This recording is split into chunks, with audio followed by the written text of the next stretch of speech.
तो चुनावों का बिगुल आखिरकार बज ही गया। जी हां, आने वाली 2 नवंबर को होंगे पंचायती चुनाव। वोटिंग होगी और उसी दिन उम्मीदवारों की हार जीत का यानी कि किस्मत का फैसला होगा।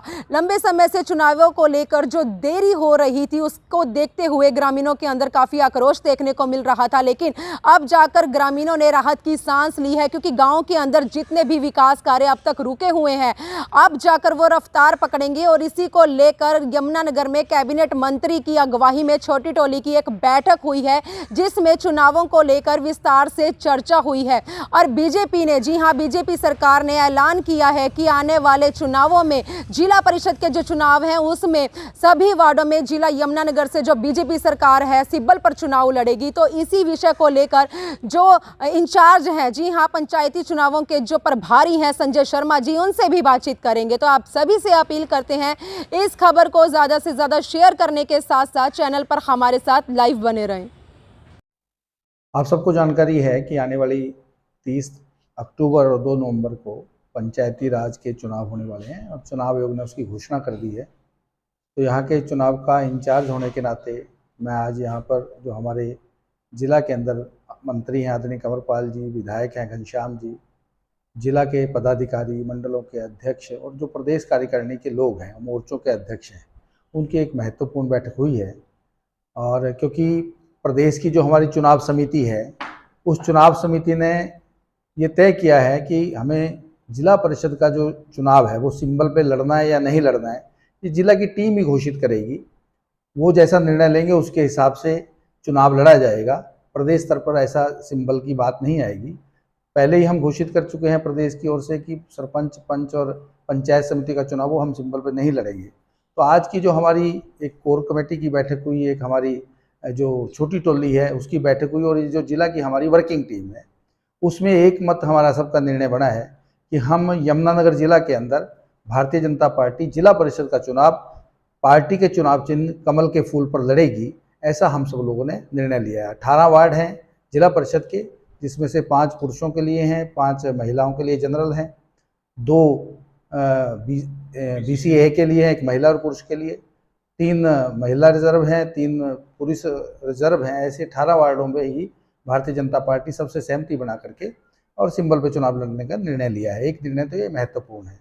दूसरा, हमने जितने हमारे प्रदेश कार्यकारिणी के लोग हैं, जिसको हम कोर कमेटी कहते हैं, और हमारे जो जिला के पदाधिकारी हैं, उन सबको एक एक वार्ड का इंचार्ज बनाया है।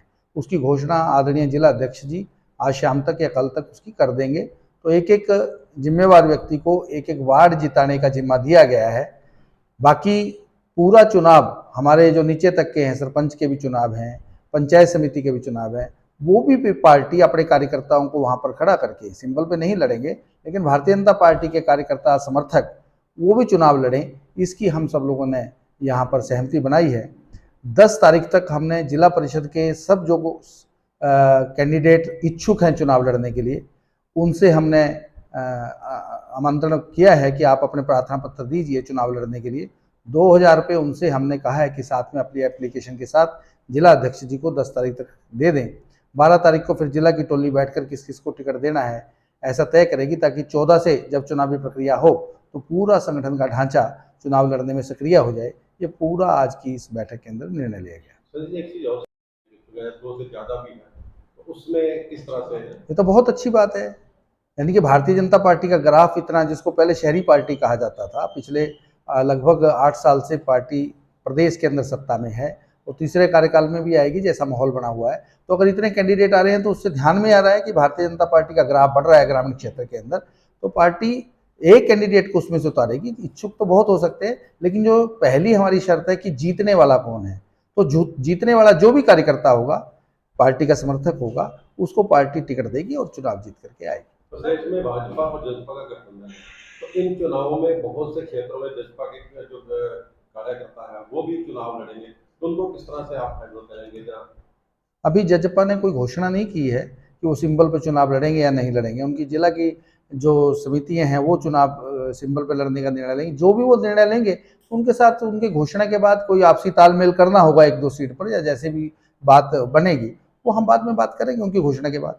जिला परिषद के चुनावों में जैसे भाजपा अपने सिंबल पर चुनाव लड़ेगी, तो इस ऐसे में जसपा के साथ किस तरह से वही मैंने कहा ना कि प्रदेश में अभी जजपा ने घोषणा नहीं किया, उनकी घोषणा हो जाने दो, उसके बाद हम आपस में बैठकर कोई सहमति बनती है तो उसमें बनाएंगे।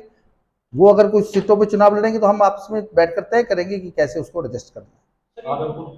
पौने 2 साल में चुनाव डिले हो गया, पंचायत चुनाव को लेकर ग्राउंड लेवल पे लगातार जा रहे हैं, लोगों में बहुत ज्यादा नाराजगी है, इसको कैसे दूर करोगे? देखिए, ये जो चुनाव देरी से हो रहा है, आप पत्रकार भाई हैं, मैं आपसे ही निवेदन करूंगा कि आप जरा इसकी खोजबीन करो कि कौन से ऐसे लोग हैं जो लोकतांत्रिक प्रक्रिया में हिस्सा नहीं लेते और छोटी छोटी बातों को लेकर के हाई कोर्ट में पहुंच जाते हैं।